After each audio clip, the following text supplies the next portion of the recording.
to all the decisions. They have attacked. They are the most victim for this decision. Today, KAILASA stands, the Supreme Pontiff of Hinduism, stands for the revival of all these ancient, enlightened Hindu civilization nations.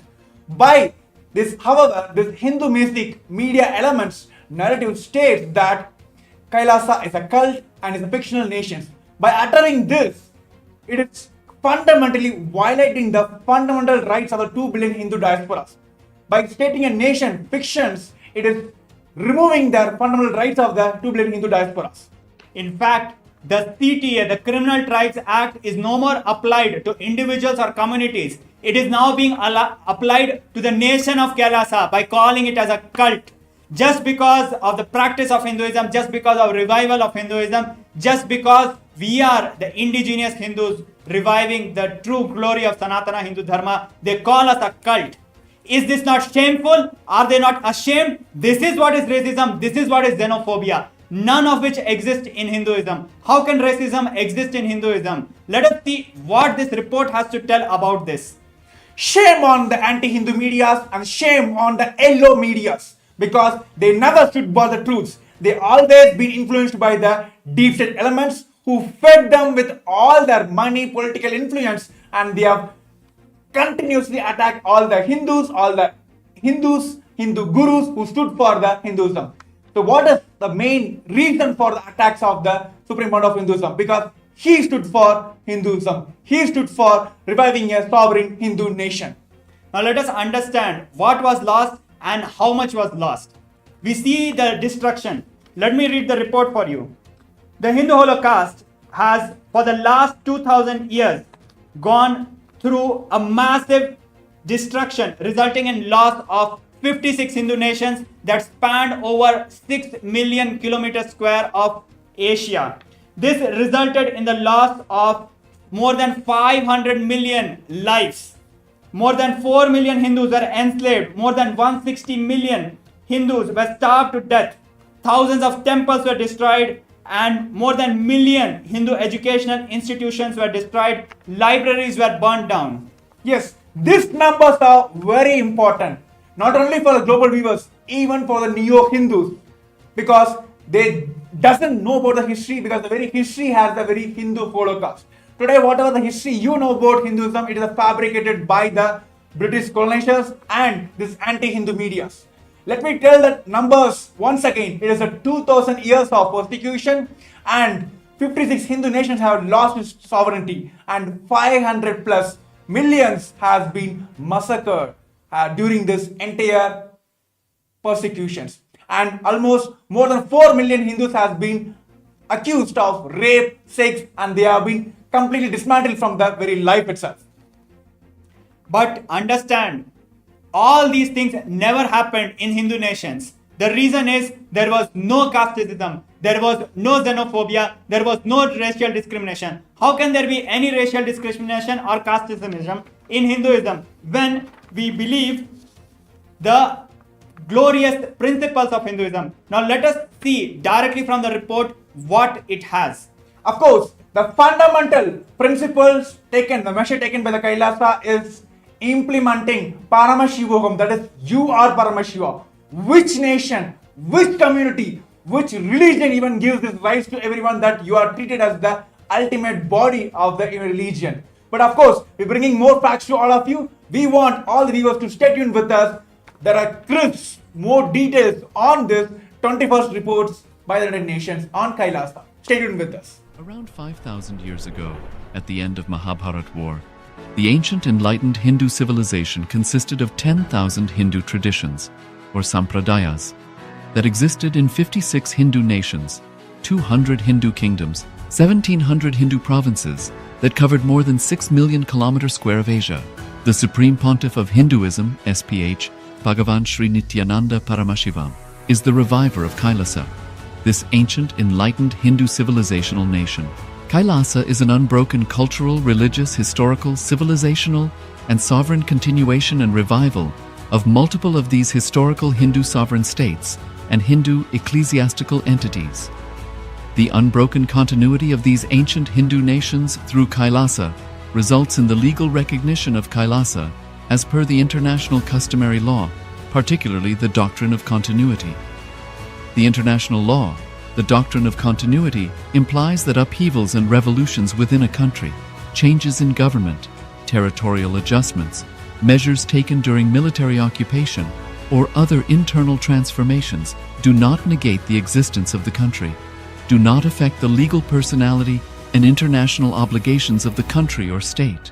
The Vienna Convention on Succession of States in respect of treaties, 1978, addresses these principles of the doctrine of continuity as it outlines international law during situation of state succession or continuation. International law recognizes a state's legal personality by recognizing its identity. This perspective extends even during the period when the given state or country is annexed or occupied by a foreign power. Even in such cases, the legal personality of the state is considered to persist, enabling its subsequent re-establishment. Historical examples dating back to the 18th century include cases like Portugal and Genoa that were re-established after the Vienna Congress of 1815. More recent examples include countries such as Poland, Ethiopia, Czechoslovakia, Albania, and Austria that were re-established after World War II. Even when a nation is deprived of its territory, the nation continues to exist. Its sovereignty and international legal personality continues to persist.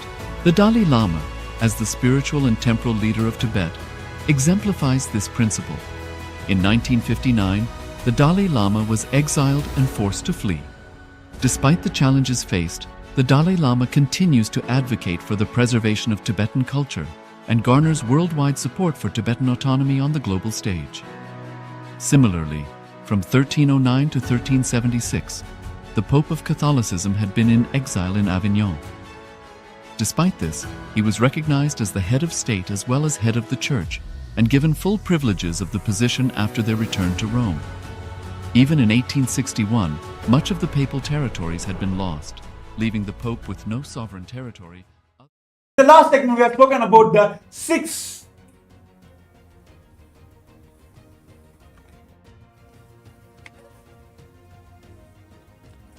Now we are back and continuing on the release of the 21st report of KAILASA by the United Nations.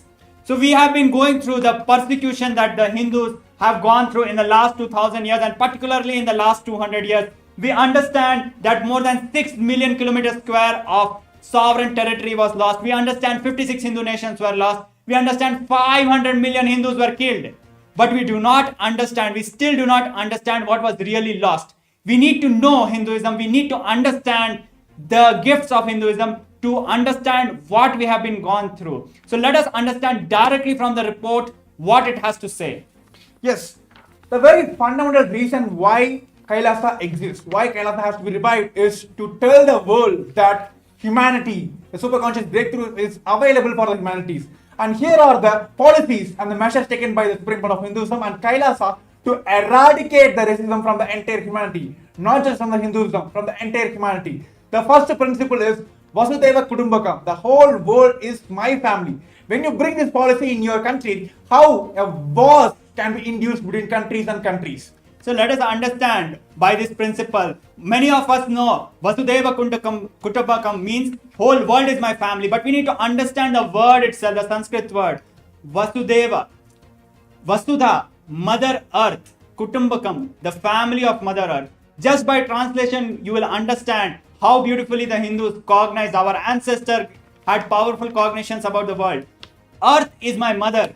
And each and every being is my family. Because we are from the same mother, how can there be discrimination? How can there be fight? And that is why Hindus lived beautifully and peacefully, because we lived by these principles. And second is the ahimsa, non-violence. See, the fundamental principle with which KAILASA has been established is ahimsa paramo dharmaha. That non-violence is the ultimate cosmic law. See, many times this non-violence has been put as the powerlessness. But how many of you know that all the fears, angers, violence, frustration, these are the powerlessness, not non-violences. Very clearly understand the world peace can be brought into the country not by wars, by only non-violence. By standing on these principles, KAILASA stands and for the United Nations for the global peace. we have contributed to the world in extraordinary ways. We talk about the problem of xenophobia, we talk about the problem of racism. None of these problems exist in Hindu nations. How can it exist? Because we never treated people as merely equal. People are not just equal. Today, the human rights treats all people as equal, whereas Hinduism teaches us people are divine. Everyone is divine. It is much higher and powerful cognition compared to all people equal. And because of this powerful cognitions, we treated everybody as divine. We treated plants as divine. We treated animals as divine. We treated land as divine. We treated inanimate objects as divine. And because we saw Paramashiva, lived with Paramashiva in each and every aspect of this cosmos, because of that, we lived peacefully with nature. We lived peacefully with each other. These are the gifts of Hinduism which have been lost when the 56 Hindu nations were lost. And today we are speaking about the racism. Of course, it is not just in Hinduism. The entire world faces the racism all around the world. But what is the solution KAILASA is giving? What is the solution Hinduism is giving is Advaita. The only experience, only principle which belongs to Hinduism is Advaita. How many of you know that Hindus have fundamentally rooted in the Advaita, oneness with the entire world, entire universe? Then where comes the racism? And when we understand the destruction by the caste system, it might look superficial. But when we look at this reality, it is not just the territory was lost. It is not just the community was lost. It is not just the unity was lost. It is not just the principles were lost. It is not just the quality of life was lost. The entire ecosystem which beautifully lived, beautifully and happily lived and contributed to the entire world.